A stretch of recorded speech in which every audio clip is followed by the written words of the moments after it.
なんかさ、くしゃみが可愛い人可愛いけどさ、なんかくしゃみをいつからヘックシュンという言葉なんて文字にしたのかわからないけど、ちゃんとヘックシュンっていう人いるじゃないですか。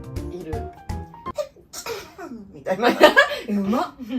いますよね、これ。いや、ちゃんとさ、ツンで、俺の中では、ツンとかで終わんのに、その、そう、ちょっとなんか、馬で、ちょっと待って、余韻なんなの最後。そう、いるんですよ。いるの。だからその時に、言い入ってる。俺は。でもなんか、そっちだと思ってなかった。ヘックシュンってちゃんと言う人可愛い方じゃなくて、へっしゃいみたいなさ。いらっしゃいじゃん、すぐ。いやでも言ってる人いるんだって。いらっしゃいだよ、今。